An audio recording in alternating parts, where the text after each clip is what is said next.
Today, a hope of many years' standing is in large part fulfilled. It seems to me that if the Senate and the House of Representatives in this long and arduous session had done nothing more than pass this security bill, Social Security Act, the session would be regarded as historic for all time.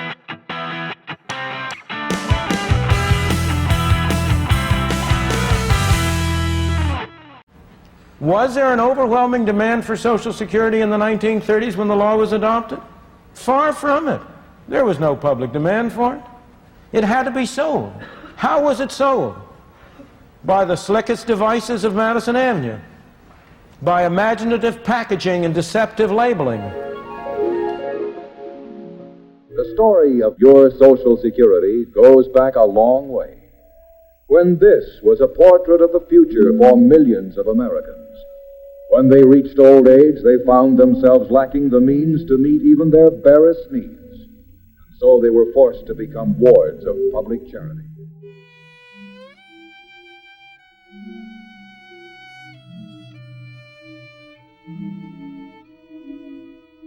Denied the dignity of a happy, earned security, their declining years became a period of hopeless waiting.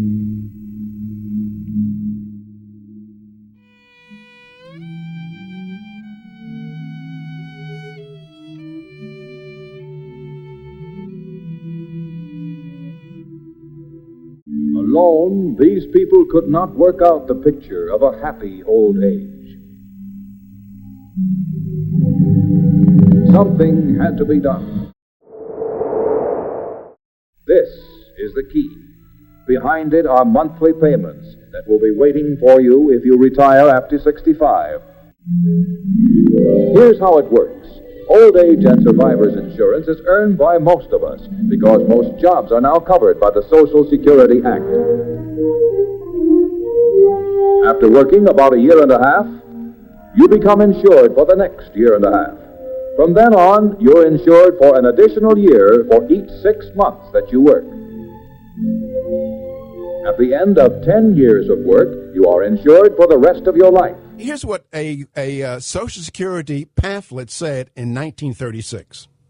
It says, after the first 3 years, beginning in 1940, you and your employer will pay 1.5 cents on each dollar you earn up to $3,000.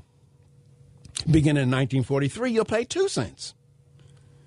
And finally, beginning in 1949, 12 years from now, you and your employer will each pay 3 cents on each dollar up to $3,000 a year. I'm quoting from the pamphlet. That's the most you will ever pay.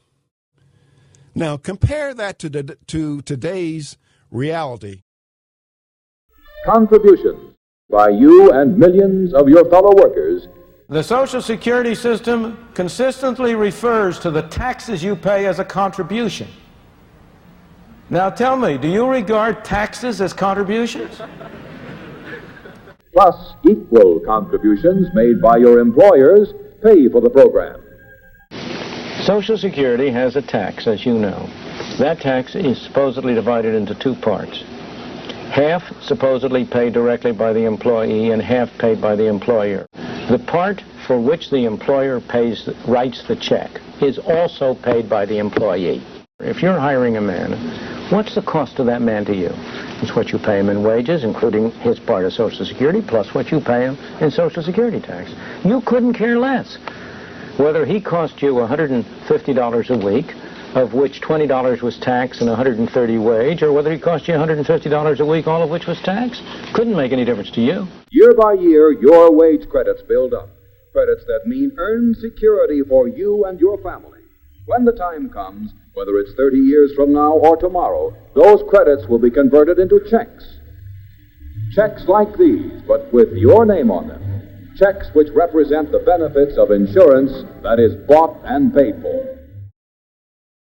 Now, there's a very interesting article written by a fellow who works for the He formerly worked for the National Center for Policy Analysis in Dallas, Texas, and the fellow's name is Mike Warren. And he says that this spring, the Social Security trustees released their annual report on the state of Social Security and Medicare programs. He says, Whalen says, that the combined unfunded liabilities of both programs come to $101 trillion. What does $101 trillion unfunded liability mean? Well, it means that in order for Congress to pay off all the promises it made, Congress would have to put in $101 trillion in the bank today at paying a rate of interest of 6%. Now, keep in mind that our GNP only comes to $14 trillion a year. Federal Old Age and Survivors Insurance is exactly what the name implies. It is insurance. It's not an insurance program. It's a program which combines a bad tax, a flat tax on wages up to a maximum, with a very inequitable and uneven system of giving benefits under which some people get much, some people get little. Social Security is expected to collect less than it pays out after 2015 for the foreseeable future. Behind doors like these, you will find men and women like these, carefully selected and thoroughly trained, helping you get the most out of your name, your Social Security number, your birthday, your wages.